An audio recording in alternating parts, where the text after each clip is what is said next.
Yes. Where do I find these guys? All right, what I'm drawing now is the schematic for a distillation column, and like what you'd see in Aspen or software.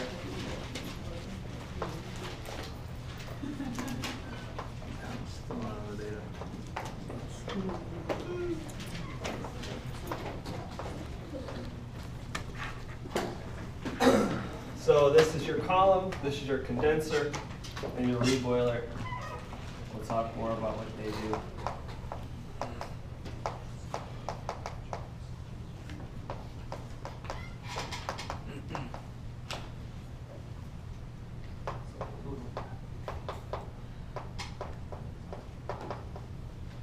So your variables are, as usual, you have a feed, which is some amount of moles per hour, moles per time, at some composition Z. And then you have a distillate product, which is D, and an XD, which is the composition of your distillate. And you have a bottoms product, so that's B and XB. So for throughout distillation, X will be composition of liquid.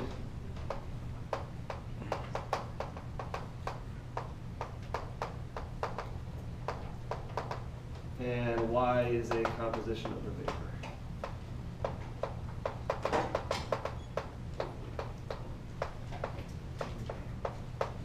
So you'll notice the distillate product, I have an XD instead of a YD, and that's because I've drawn a total condenser here. So that's something you have to pay attention to. So a total condenser will, so this stream is all vapor. This is your V stream. All vapor coming out of the top of the column. If it's a total condenser, which more times than not it will be, it'll condense everything because your product will be a liquid. If you have a product that you want as a vapor anyway, like say you're distilling like air or something, and you don't want to waste energy condensing something you're going to sell as a vapor anyway, you would use a partial condenser, in which case a partial condenser you would denote like this.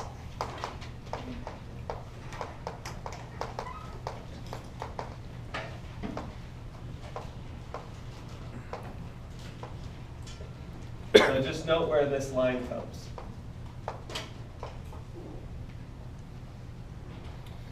So the total condenser condenses everything, and then you split it off into two separate streams. You have your D, and then you have your L, which you will reflux back onto your column. What's the difference between the partial, like the schematically? So the line in the total comes down from one and then splits, and then the partial, the D comes out of. So for total, the concentrations or the compositions are the same? XD would be the same as XL? Yes, correct.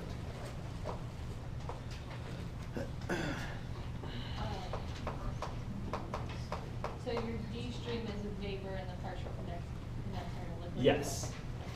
So that's why I said YD here instead of XD. So another caveat of the total condenser is that it is not in equilibrium. And that'll be important later.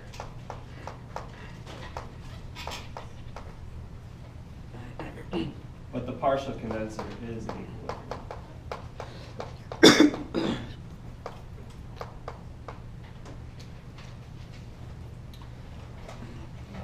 Okay, so that's it. So the reboiler, you'll notice it kind of looks like the partial condenser in that the vapors, it's partial.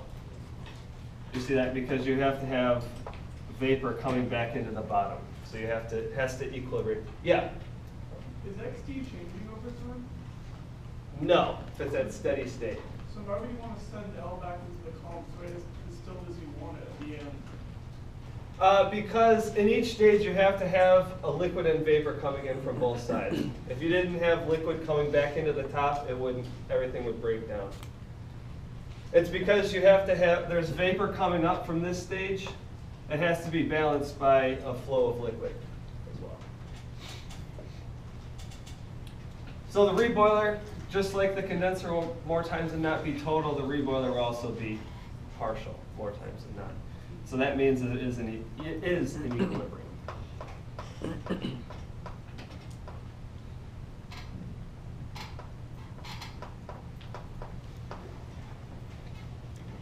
Okay, good so far.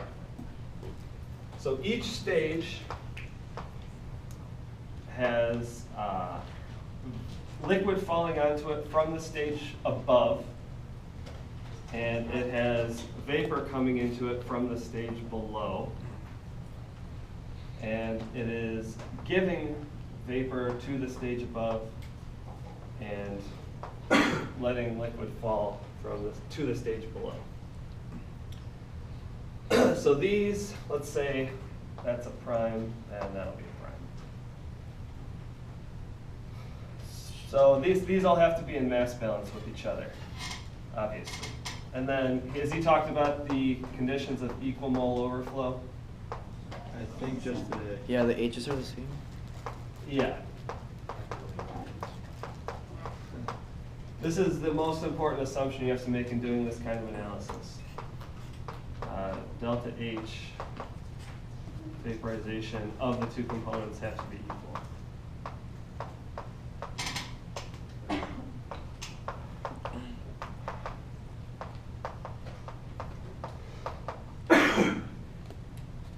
And that also requires constant pressure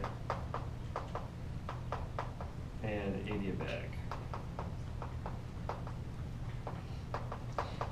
So these are the assumptions of equal mole overflow. They'll almost always hold for the purposes of this class.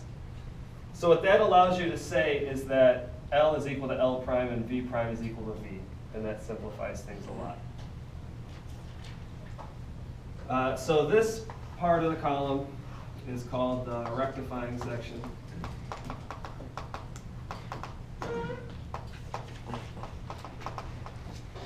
And this part is the stripping section.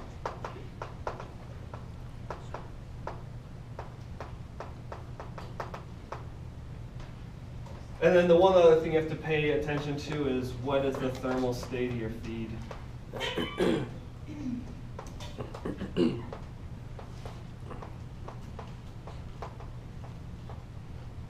So that'll either be saturated liquid,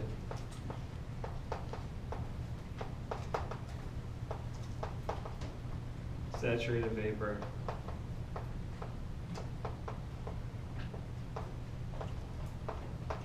and then less commonly you could also have a mixture of liquid and vapor.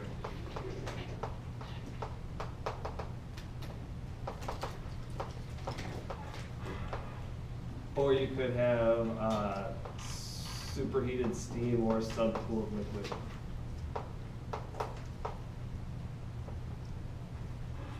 Superheated vapor, I mean.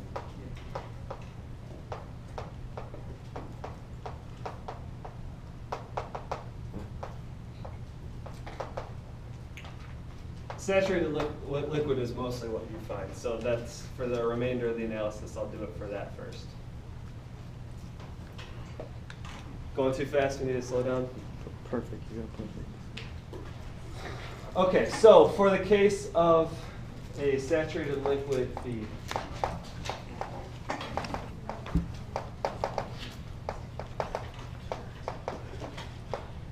you can start to write some mass balances.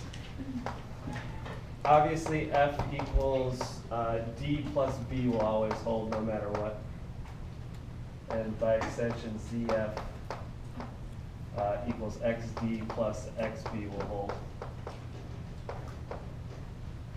Those two. And you could also write a balances for the rectifying section and the stripping section separately.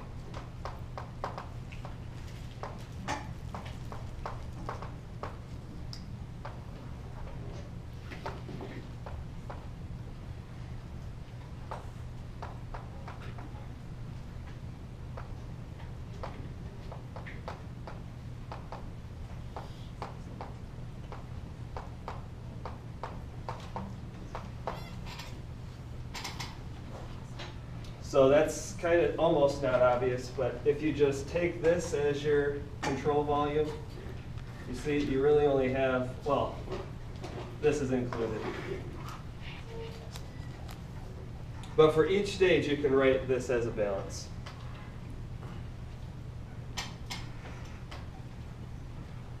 So let's say y what? Yn plus 1. So that just means that's the stage. That's just a convention for the stage below is giving vapor. Wait, but you have vapor leaving at the top too. Wait, oh, okay, But gotcha. if you- Never mind. So if you draw this, Got it. like that. So each stage has a V and then is losing an L. And then because of equal mole overflow, this V is equal to that V, and then this L is equal to that L. And that's for all stages. So that's a generalized form of the equation. So like the subscripts don't really worry about them. XD is that XD. But then Yn and Xn, that's just like the stage below.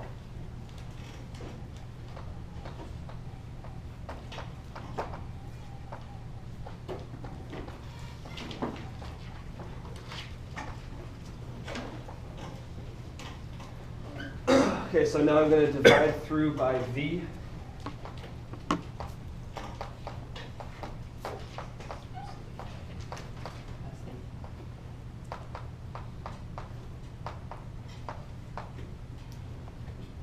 And now I'm going to realize that V is equal to L plus D by doing a mass balance around the condenser, right? So I'll put that in for there.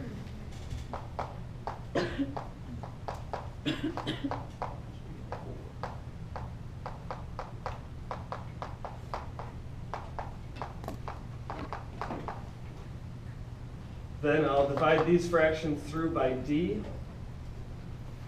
This might seem silly, but it's going somewhere.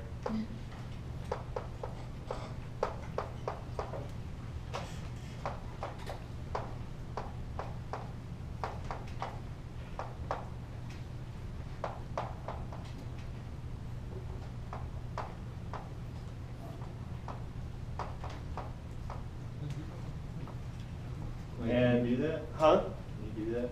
Yeah, all I've done is I've divided top and bottom by D. So I'm multiplying by 1. Don't you have to do that on the left side too, or No, you can multiply either side by 1. I'm not changing the equation, so I've divided through by D, and then D on the bottom as well, and then okay. divided by D. I got it, cool. All right, so this L over D should mean something to you. Anybody? Slope. R. No, reflux ratio. It's a very important design parameter in distillation. So your reflux ratio is the amount that so you get a product, right? And then you have to choose how much of it you want to split off to return to the column and how much you want to take off as product. So in general, refluxing more will cost more, but it'll also get you a purer product. But you'll also have less product because you're refluxing it all instead of taking it off. So if I put R into this equation, you end up with Xn R over R plus 1 plus XD over R plus 1. This is the equation of your rectifying section operating line.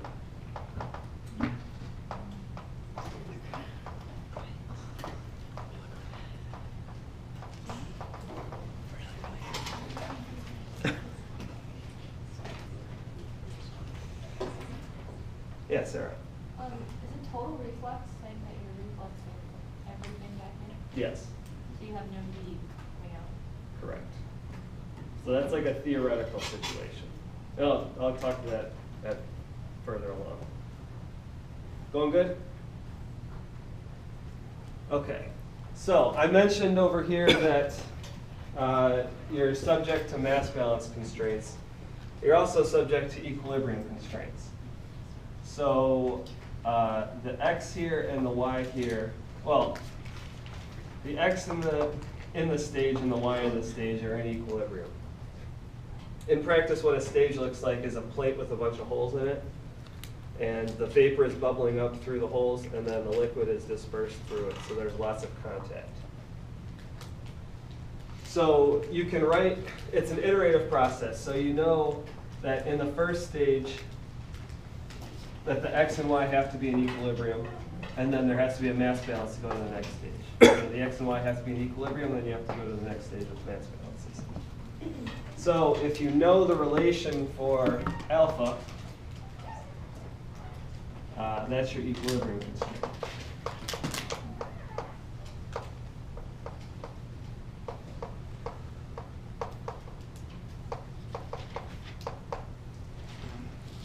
And then if your alpha is equal to 2, it's that familiar curve shape.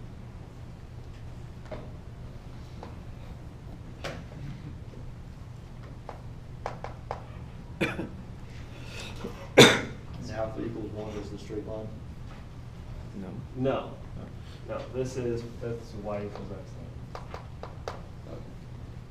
x. So, starting at the top of the column, we'll just pick an xd arbitrarily. I don't think there can be an alpha equals 1. What's that? There can't be an alpha equals 1, right? No, there could, no, there Alpha minus 1 is at the bottom. Oh, yeah, yeah. That would be dividing by 0. And that would be like you have the same compound. You could have like a 1.01, I guess. Yeah. Right.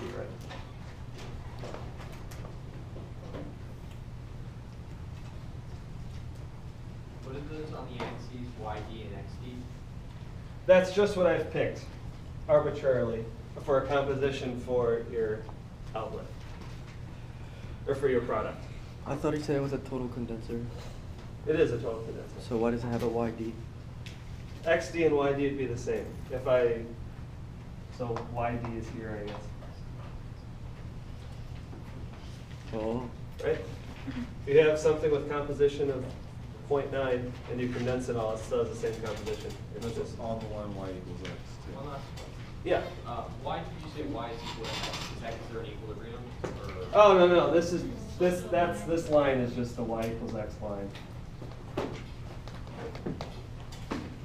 Or the 45-degree line or whatever.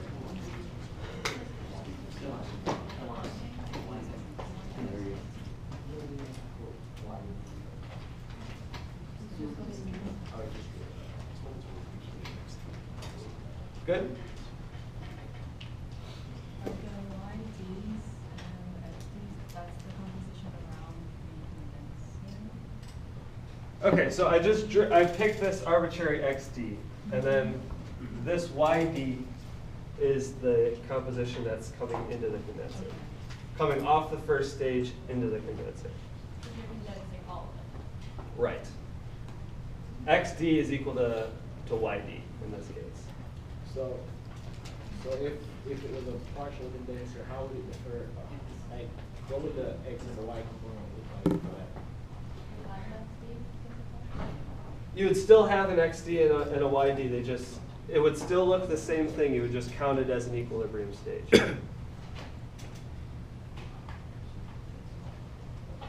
You wouldn't quite, so, all right. I'll keep going. I think you'll see if I keep talking. So YD is coming off the first stage, the top stage. And I mentioned that it has to be subject to the equilibrium constraint. So subject to the equilibrium constraint would be wherever it hits the equilibrium line. And then you draw a line down, and that is your X of top stage. I'll keep the notation consistent. I'll say this is N minus 1, or N plus 1. I don't know. It's the X of the top stage because it has to be in equilibrium. This X is in equilibrium with this Y. Because their intersection point is on the equilibrium curve.